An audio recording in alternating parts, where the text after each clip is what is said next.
Okay, in this video, we are going to be dealing with a type of sentence called elaboration sentences. In elaboration sentences, you will often see here the semicolon, you will sometimes see a dash, and you'll sometimes see a colon. And let's get that right here in front of us. Boom. You'll see these three. I drew them roughly up here.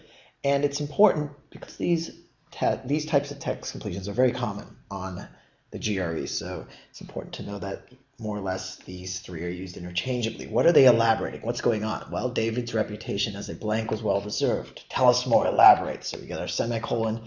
We have a word like indeed. Indeed is, again, a word that shows us we're going in the same direction. There's no shift, so it's simply elaborating. So note indeed, and then elaborating how? Well, the sentence says, even after coming into $1 million inheritance, he, stepping David, still lived in a poorly furnished attic. So what kind of word do we need to come up with? Well, this person had all this money, $1 million inheritance, and they still live very poorly. So again, we want to come up with our own word and match, and maybe right off the bat, you know that the word for someone who has a lot of money but doesn't spend even a single penny is a miser.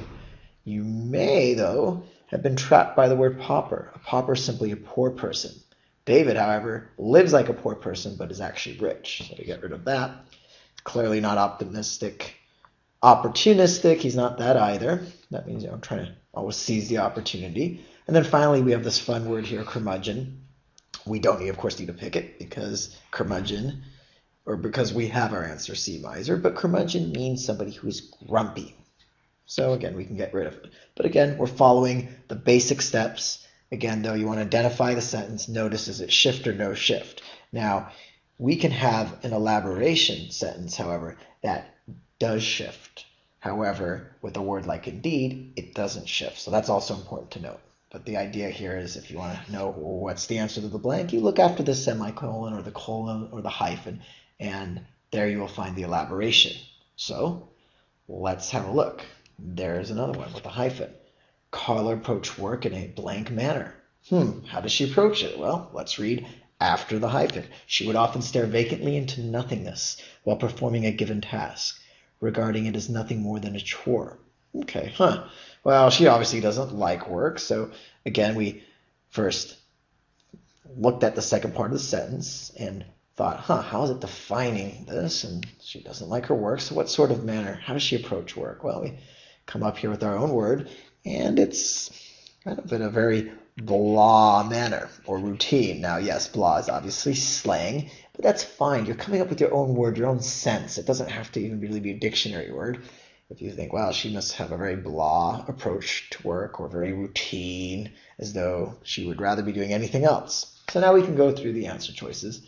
And again, here's steadfast, which means loyal. That doesn't mean blah. If you're a steadfast worker, you stick to the task. Roundabout, you're just not direct. Perfunctory, word probably don't know. Unseemly, this is a popular GRE word. It means something that is not appropriate. So it has a very negative connotation as well. So it's almost immoral, it's unseemly, it's improper, but she's simply really out to lunch when it comes to work. Without literally being out to lunch, she's simply treating work in a very blah manner. Then there's brusque. Brusque means rude.